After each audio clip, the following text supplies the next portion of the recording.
Hello everyone, అందరికీ నమస్కారం. Welcome back to Sriruchi vlogs. So ఇవాల్టి రెసిపీ వచ్చేసరికి బిస్కెట్స్ అండి. ఇవి హైడ్ అండ్ సీక్ బిస్కెట్స్. మనకి ఎగ్జాక్ట్ టేస్ట్ వస్తుంది. చాలా అంటే చాలా ఈజీ కూడా మేకింగ్ ప్రాసెస్. బయట చాలా క్రిస్పీగా, లోపల క్రంచీగా, చాలా అంటే చాలా బాగుంటాయి బిస్కెట్స్.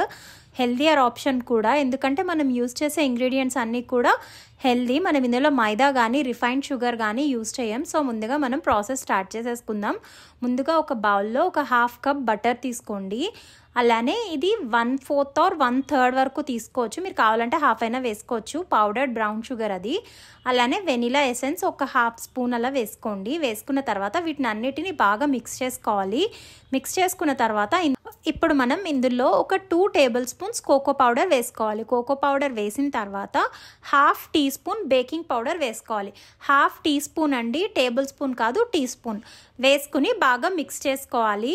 బాగా మిక్స్ చేసుకున్న తర్వాత ఇందులో నేను 1 కప్పు గోధుమ పిండి తీసుకున్నాను. 1 కప్ అంటే 250 ml కప్ అది.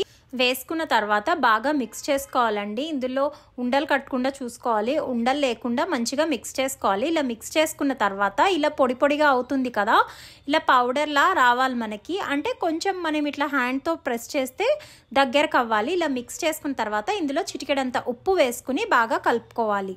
బాగా కలుపుకున్న తర్వాత ఇందులో కాస్తన్న పాలండి, ఒక 4 టేబుల్ స్పూన్స్ వరకు పడతాయి పాలు. గోధుమ పిండి కదా, కొంచెం పాలు ఎక్కువ పడతాయి.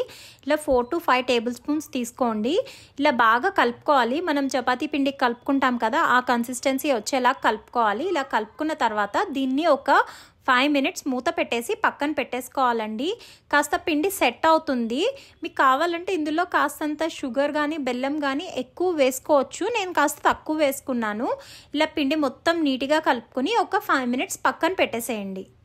ఒక 5 minutes తర్వాత దీన్ని పక్కకు తీసుకుని నేను 2 ముద్దల కింద చేసుకున్నాను. ఇలా తీసుకుని ఒక బటర్ పేపర్ తీసుకోండి. బటర్ పేపర్ కింద స్ప్రెడ్ చేసి ఇలా ఉండలా చేసుకోండి. క్రాక్స్ ఏం లేకుండా చూసుకోండి. ఈవెన్గా రావాలి ఉండ మనకి.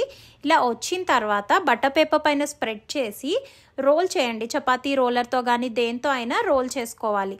ఇలా రోల్ చేసుకున్న తర్వాత దీన్ని సైడ్స్ ఉన్న ఎడ్జెస్ అన్నీ కట్ చేసుకోవాలండి. ఎందుకంటే మనకి స్క్వేర్ షేప్ రావాలి కదా. ఒకవేళ రౌండ్ షేప్ కట్ చేసుకుంటే మీరు డైరెక్ట్ యూస్ చేసుకోవచ్చు.